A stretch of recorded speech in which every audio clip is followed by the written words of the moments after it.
Okay, assalamu alaikum. So again, we will continue with the class 4, part 2, and now we will come to the second Victorian poet, whose name is Matthew Arnold, from 1822 to 1888. So besides writing intellectual prose, Arnold was also a poet.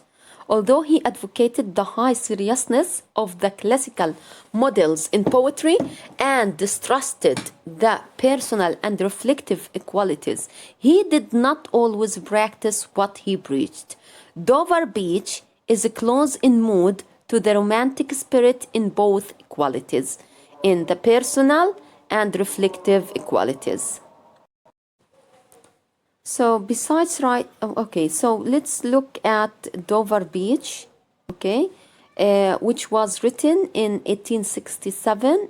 7 years, written in about 1851, okay. 7 years after his graduation from Oxford, the poem reflects the deep pain Arnold felt at the confusion of this age. So these are the lines for Beach Dover. Okay, so let's look at the beginnings. The sea is calm tonight. The tide is full. The moon lies fair upon the straits. On the French coast the light gleams and is gone. The cliffs of England stand, glimmering and vast, out in the tranquil bay. So notice the imagery here, the description. He is actually appealing to the sense of vision and the sound, of course. Come to the window, sweet is the night air, only from the long line of spray, where the sea meets the moon-blanched land. Listen, so here, hearing, listen, you hear the grating roar of pebbles which the waves draw back and fling. So the pebbles here are very important. Remember them. The pebbles اللي هو فقاعات المية اللي بتيجي مع الأمواج وبتضرب على الشط. لما الموج يضرب الشط مش بتتكون فقاعات مائية هيك وبتجري على الشط وبتعاود ترجع مع الموج. فlisten, okay? So at the beginning, look, and now listen and hear. Okay. So at their return up the high strand, begin and cease, and then again begin. With a tremulous cadence slow, and bring the eternal note of sadness in. Okay, so he's referring to that movement of the pebbles forward to the beach and backward to the sea as a cycle of sadness, eternal sadness actually. يعني صوتهم وهم بيجوا الشاطئ وبيرجعوا للبحر صوتهم حزين جدا أو بيثير الحزن في داخل الشاعر. okay. Sophocles اللي هو one of the Greek actually philosophers long ago heard it on the Aegean, and it brought into his mind the turbid ebb and flow of human misery. We find also in the sound a thought, hearing it by this distant northern sea. So here, Sophocles, this we call it in literature or as a literary device, this is an allusion. Do you remember when I told you about allusion? When he would go back to history, to religions, in order to pick an instance, could be a person, an event, an action, and use it in the lines of the story or the poem. Okay, so here it seems that what he feels today or how he perceived those peoples is similar to Sophocles when he actually heard it on the Aegean Sea. We will come to its analysis. The sea of faith was once too at the full and round earth's shore. So here he's talking about the religion and the faith in religion. In the past, it was full, it was complete, lay like the folds of a bright girdle furled. Okay, lay like the folds of a bright girdle. Girdle اللي هو الحزام, furled. But now I only hear its melancholy, okay? Long, withdrawing roar, retreating to the breath of the night wind down the vast edges drear, and naked shingles of the world. So here he's talking about the retreat and the withdrawal of religion from the life of the people. So he's sad for that because he thought that the spirit needs a girdle similar to your body and your clothes. Ah, love, let us be true to one another, for the world which seems to lie before us like a land of dreams, so various, so beautiful, so new, hath really neither joy, nor love, nor light, nor certitude, nor peace, nor help for pain. And we are here as on a darkling plain, swept with confused alarms of struggle and flight, where ignorant armies clash by night. So I think this is a very sad poem. Okay, so let's come to its analysis. It is a moonlit night. The poet is standing on the sea coast near Dover. The beautiful moon has spread its light everywhere and has also caused the flow of tide. The tide, you know, the tide when the water of the sea come to the shore. Okay, so this is called the tide, and it is believed that the tide is caused by the moon. The tide is not disturbing the general atmosphere of the piece, so there is no problem with the tide. But for a thoughtful person, there is a source of uneasiness in the air. What is the source of this uneasiness? It is the seashore where the sea waves come and go, throwing the helpless pebbles to and fro. These pebbles produce a rhythmic but harsh sound, and that sound disturbs the poet. إذا اللي مأثر في الشاعر ومضايقه مش عملية المد للمية اللي صارت، ولكن إنه يفكر في هدول الفقاعات المائية المسكنات اللي كان الموج بيجيبهم للشاطئ وبرجعهم، بيجيبهم للشاطئ وبرجعهم، فكان يصدر عنهم صوت يعمل زي صوت موسيقي ولكنه صوت يعني هارش، صعب. أوكي، وهذا الصوت كان يسبب الإزعاج والألم للشاعر.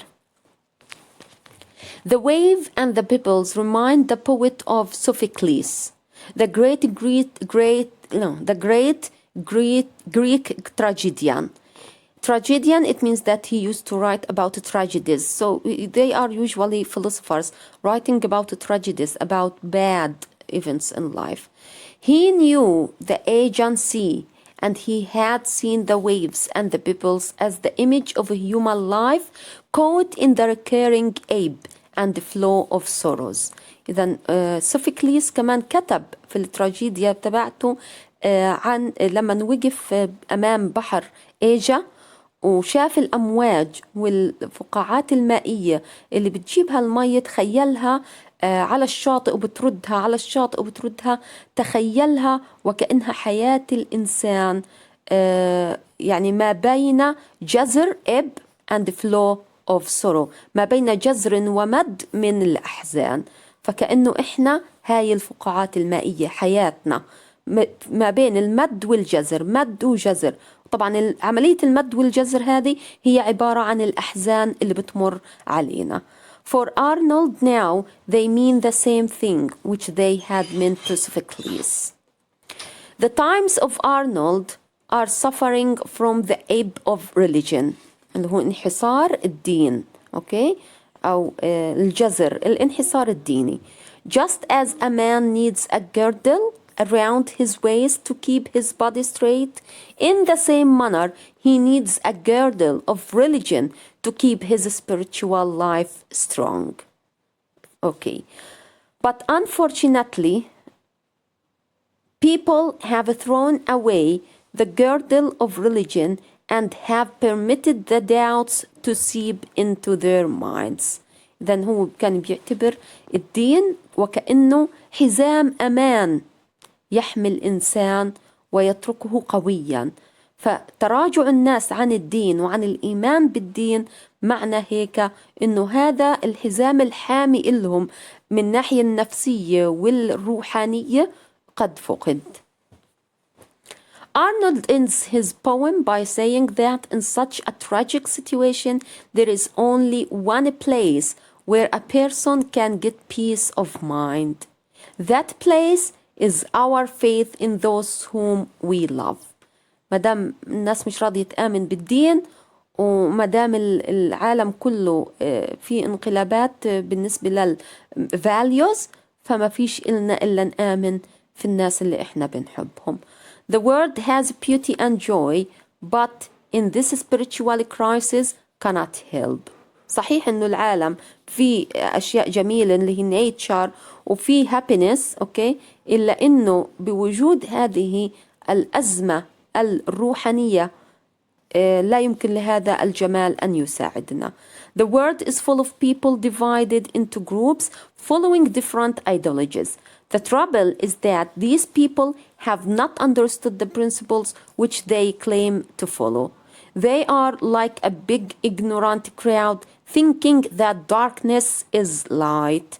فهو بيحكوا إنه الناس اللي عمالها بتتبع الأفكار المتمردة على الدين وعلى الفكر الروحي أو الروحاني بتتبعوا هذه وكأنها صرعت موضة عندهم بدون فهم. Okay, so here to claim to follow بدون فهم منهم، ولكن فعليا هم شايفين يعني نظرتهم مغلوطة لأنه أمامهم أصبحوا يعتبروا أنه الظلام هو النور. Okay, what is the theme of the poem? The theme of the poem is the Victorian disbelief in religion caused by Darwin's theory of evolution and the advancement of physical sciences. Arnold held that poetry is a criticism of life.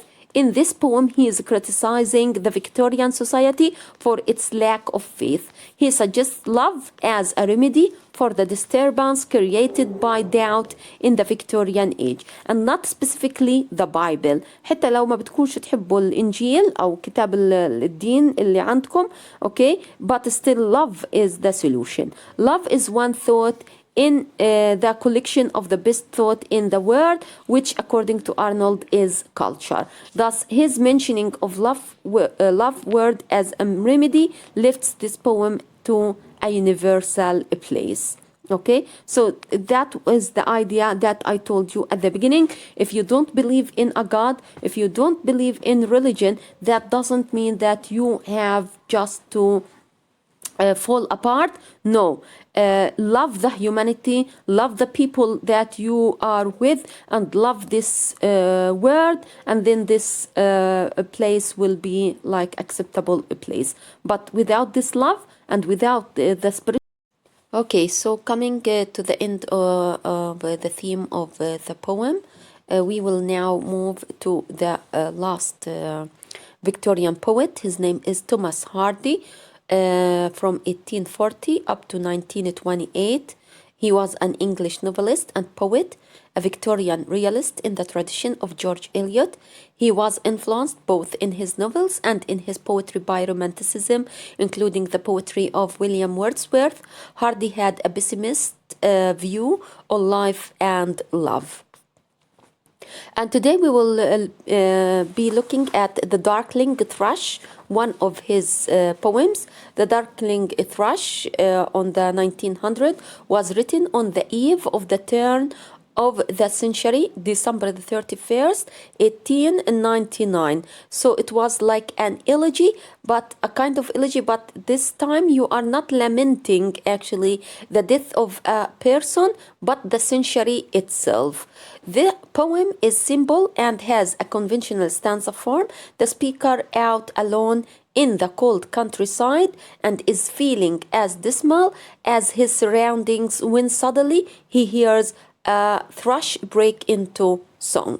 So let's come to the poem, The Darkling Thrush. I leant upon a coppice gate when frost was spectral grey and winter's streaks made desolate the weakening eye of day. Of course, the eye of day here is the sun. So it is weakening, it is becoming weaker. It means that it is it's at the sunset now. The sun is setting. The tangled pine stems scored the sky like strings of broken layers. Even the plants which are on the walls, they look like actually strings of a musical instrument, broken strings. And all mankind that he haunted nigh had sought their household fire. So the people here, they escaped from the coldness into their homes. The land's sharp features seemed to be the century's corpse outlined. وكأنه الطبيعة اللي أمامنا أو شكل الأرض اللي أمامنا وكأنه جثة القرن ملقى ومسداع. His crypt the cloudy canopy. إذا والقبر بتاعه مغطى يعني تخيل الأرض إنه هو عليها جسد أو جثة القرن التاسع عشر وكأنه السماء المغطية ملبدة بالغيوم هي عبارة عن غطاء لهذا القبر. The wind his death lament. The sound of the wind, صوت الرياح وكأنه صوت النحيب والبكاء على الجثة الملقى. The ancient pulse of germ and birth was shrunken, hard and dry.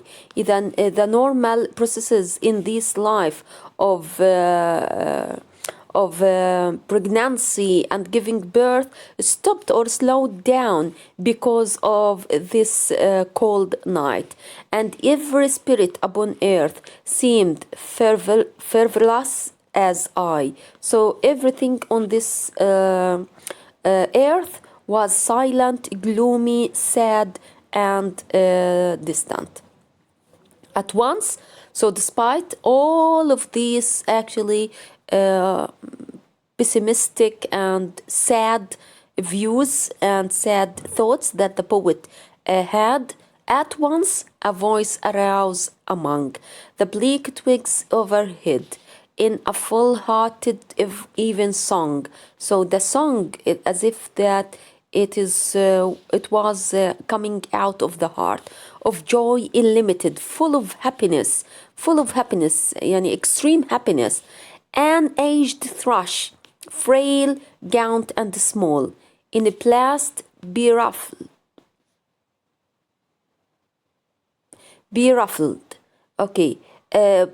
bloom, had chosen thus to fling his soul upon the growing gloom.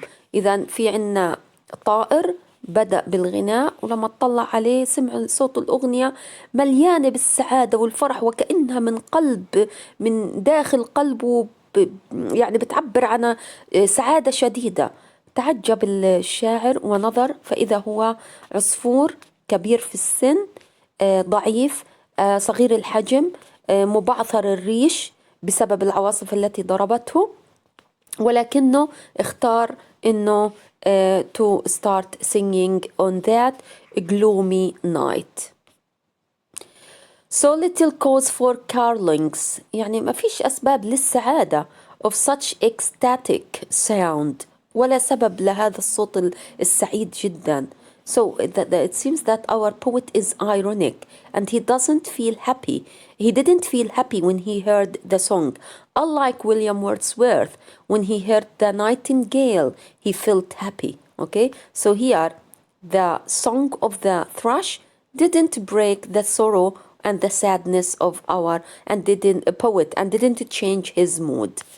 So was written on terrestrial things afar or nigh around, that I could think here trembled through his happy good night air, some blessed hope.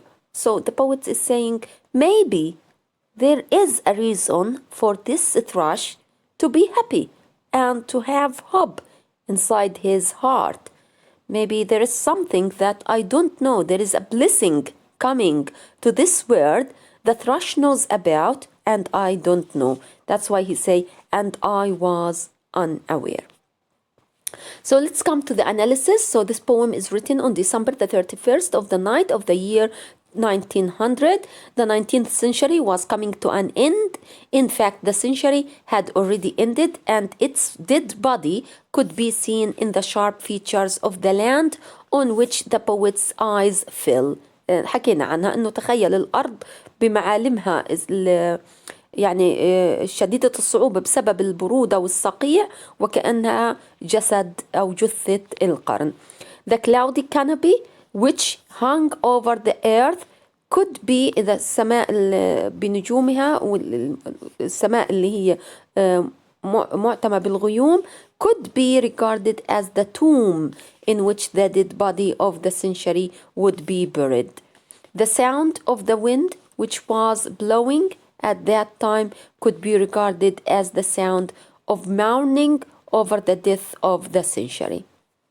So everything in the world, in the nature, is crying and mourning the death of the century. The immemorial process of conception, pregnancy, and birth had greatly slowed down and slackened on account of the extremely cold winter and on the account of the frost and the desolation which winter always brings with it. Every living creature upon the earth seemed to have lost all zest and enthusiasm. إذا حتى العمليات الطبيعية للحياة من حمل وولادة وتجديد كل شيء توقف بسبب الطقس السيء اللي بيجي مع الشتاء. Even the poet himself was also feeling desolate at this time. In the first stanza, we are told that the poet leaned against a wooden gate at an evening hour when the frost was settling upon everything around him and when the light of the sun was becoming more and more dim or weak. All around the poet was a scene of desolation. It was winter time when human beings are in a hurry to get back to their homes because of the increasing cold of that time. The climbing plants around the place where the poet stood presented a barren look, and they seemed to the poet to be like the broken strings of many musical instruments. Now suddenly the poet heard a voice rising from amongst the leafless branches of the trees around him. Branches, leafless, notice leafless, no leaves. يعني الفروع بدون الأغصان بدون أوراق. It was an aged thrush which had started singing. This thrush was weak, small, and thin creature, and his feathers had badly been beaten and disordered by storms. In spite of its weakness of the body and its old age, the thrush sang a joyous song. In fact, its song expressed boundless happiness. It seemed that the thrush was pouring out its whole heart into the increasing darkness of the evening. يعني انتوا تخيلوا, it's very cold. Nobody is able to bear that coldness. The frost is everywhere. The trees are leafless. The climbing plants are just look bare and in a miserable shape. Our poet is full of sadness and sorrow on the end of the 19th century and the beginning, of course, of the 20th. The sky is cloudy. The sun is setting and it is getting weaker. Everything around the poet is very gloomy and sad. But that thrush was singing a happy song from the bottom of his heart. But nothing around the poet bore any sign of joy or happiness except the song of the bird.